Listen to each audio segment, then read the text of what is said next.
एक छोटे से कस्बे में सीमा और उसकी बेटी रानी रहती थीं। घर बहुत बड़ा नहीं था, बस एक कमरा, छोटी सी रसोई और सामने मिट्टी का आंगन। पैसों की कमी थी, लेकिन दोनों के दिल बहुत अमीर थे। सीमा मेहनती थी, रानी ने कभी ठेले पर लोगों के हाथ से घरों में लिखा बोर्ड खाना लगाया। बनाती, कभी सिलाई करती। रानी स्कूल जाती थी और लौटकर माँ की मदद करती। दोनों के बीच इतना प्यार था कि मुश्किलें भी हल्की लगती थीं। एक दिन रानी बाजार से लौट रही थी। वहां उसने तरह तरह की दुकानों को देखा, कपड़े, मिठाई, खिलौने, चाट, लेकिन उसे कुछ कमी लगी। घर आकर उसने माँ से कहा, माँ, बाजार में सब कुछ है, लेकिन हमारी पसंद वाली कुरकुरी फुल्की की दुकान नहीं है। सीमा मुस्कुराई, हाँ, लोग तो बनाते हैं, पर दुकान कम ही दिखती है। रानी की आंखों में चमक आ गई, तो हम क्यों ना खोलें? आपका खाना तो सबको पसंद आता है। सीमा पहले तो हंसी, फिर थोड़ी सोच में पड़ गई।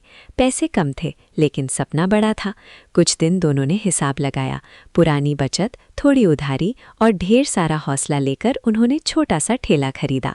पहले दिन सीमा ने बड़े प्यार से फुल्की बनाई, गरम गरम, खुशबूदार और स्वाद से भरपूर। रानी ने ठेले पर हाथ से लिखा बोर्ड लगाया, माँ बेटी की फुल्की। पहले दिन ग्राहक कम आए, कुछ लोग देखकर चले गए, कुछ ने बस पूछा। शाम तक सिर्फ थोड़ी ही बिक्री हुई।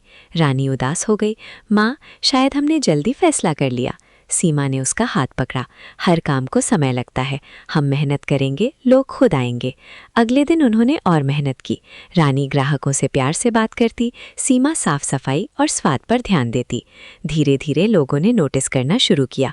एक ग्राहक ने कहा, बहुत बढ़िया स्वाद है, फिर आऊँगा।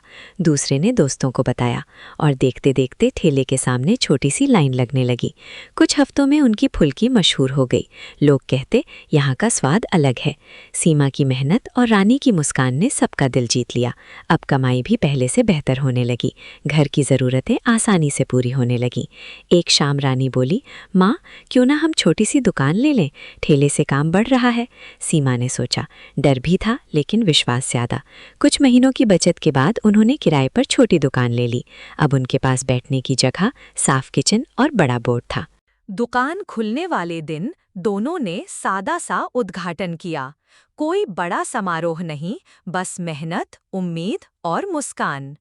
उस दिन ग्राहकों की भीड़ लगी रही। कई पुराने ग्राहक बधाई देने आए। रानी की आंखों में खुशी के आंसू थे। रात को दुकान बंद करते समय सीमा बोली, देखा बेटा, कुछ हफ्तों में उनकी मेहनत और फुल्की मशहूर भरोसे हो से गई। रास्ता बन जाता है। सीमा की मेहनत और रानी की मुस्कान ने सबका दिल और जीत लिया। साथ हो तो मुश्किल भी आसान लगती है। अब उनकी जिंदगी पहले से बेहतर थी। रानी की पढ़ाई अच्छे से चल रही थी। सीमा को भी अब कम चिंता रहती थी। लेकिन सबसे बड़ी बात, दोनों का रिश्ता पहले से और मजबूत हो गया था। बस थोड़ा